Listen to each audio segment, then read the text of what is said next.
I was literally the poorest errand boy in the entire sect. But I was living a life even the Holy Sons envied, casually throwing out heaven-tier techniques they'd never even seen before. And those top-grade pills they'd kill to get their hands on? I had so many I could literally feed them to dogs, all because I found a mysterious black basin in the stream at the foot of the mountain. At first I had no idea what it even did. I just tossed some spirit rice I got from chores into it. But the next day, half a basin of spirit rice had turned into a full basin of refined rice, and it was several times more potent than regular spirit rice. One bite, and I felt unstoppable strength surging through me. I was stunned. I immediately sewed the refined rice into a pillow and hid it. After all, I was just a lowly errand boy on Zhuzu Peak of the Taishu sect. This was a cultivation world where the strong prey on the weak. If anyone found out I had something like this, I'd be dead. Once it was hidden, I finally felt safe, and quietly went back to doing my errands. With the help of the refined rice, even hauling water felt effortless. But little did I know, trouble was quietly creeping my way. That day, I headed out to haul water like usual. The second I walked into the errand hall, I knew something was off. I went over to see what the commotion was about, and my heart sank the moment I saw it. Big Brother Zhang, the head of the errand boys, was beaten to the point of coughing up blood, curled up on the ground. Now, I was never a big fan of Zhang. He shorted me half my spirit rice the very first time he handed it out. But seeing this, I felt zero satisfaction. Because Zhang was one of the strongest guys among us errand boys. Top 2, easy. If even he got beaten like this, how strong was the person who did it? I looked up and saw several women in pink robes, eyes blazing, staring down at Zhang. My chest tightened. I knew exactly what those pink robes meant. That was the uniform of direct disciples of the Taishu sect. And in a sect where the strong eat the weak, errand boys weren't even worth as much as dogs to them. Suddenly, an invisible pressure crushed down on me. Felt like my heart was about to burst. I quickly looked over and saw one of them staring straight at me. She snapped, "Hey, water boy! Get over here!" I had no clue what was going on, so I carefully walked over. "Greetings, miss." The Taishu sect had strict rules. Errand boys had to show full respect to direct disciples, and for female disciples, you had to address them as miss. I'm just the errand boy in charge of hauling water.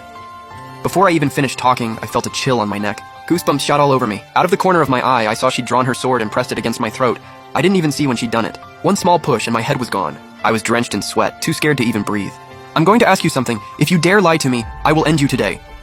The mountain spring on Zhuzu Peak has always been crisp and sweet. The finest among the 9 peaks of the Taishu sect. Even Taiyanyi Peak can't compare. So why has the water been getting more and more disgusting lately? Turns out, ever since I took that black basin out of the stream, the water went from crystal clear to completely fouled. But I hadn't realized that at the time. And these direct disciples clearly had no idea the black basin had ever been in there. All I could say was, "I don't know, miss." But she clearly wasn't ready to let this go.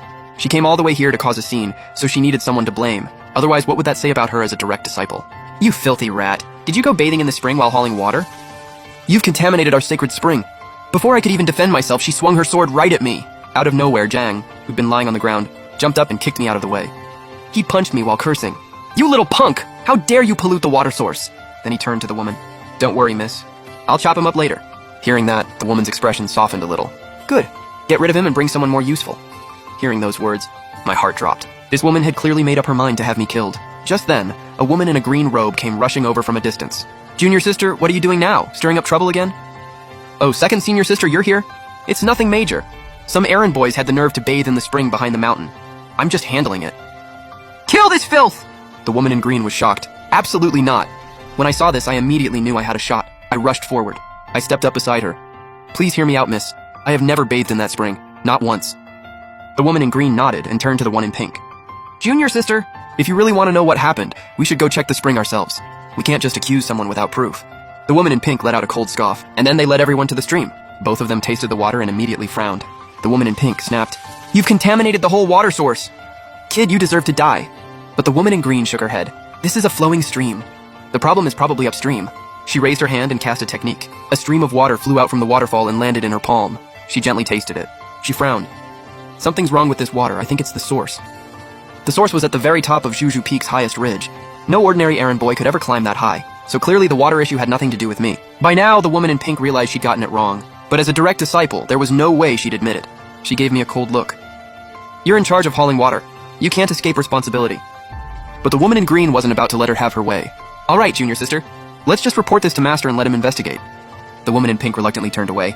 Then the woman in green gave me a bottle of pills to make up for what happened. 2 muscle and bone pills inside. For someone like me with no cultivation at all, 1 pill could heal all injuries within 3 days. Watching this, the woman in pink looked annoyed. "Senior sister, he's just a lowly errand boy." Why are you apologizing to him? "If he dies, he dies. Does Zhuzu Peak really care about losing 1 or 2 errand boys?" The woman in green shook her head.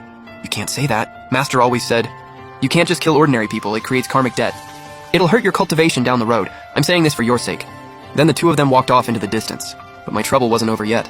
I looked around and saw a ring of errand boys closing in on me, all staring hungrily at the pill bottle in my hand, like wolves. Then Zhang shouted, All of you, get the hell out of here! Everyone scattered in a panic. The once chaotic stream bank was now just the two of us. Jang walked over to me, face dark. But in an instant, his whole demeanor changed. Bro, everything I said back there was just for show. For that girl up there, don't take it seriously. You think I'd actually kill you? But honestly, I felt uneasy because back there I felt it. He really did want to kill me. Still, I didn't blame him, because if he hadn't stepped in when he did, I probably would have been cut down by that woman in pink. Seeing I wasn't responding, he quickly added, I saved your life, you know. And I noticed his eyes were locked onto the pill bottle in my hand. I thought to myself, just as I figured, he wants those pills. Under the pressure, I had no choice but to hand it over. Luckily, Zhang wasn't completely heartless. He only took the bottle and one pill, and promised to set me up with an easier job.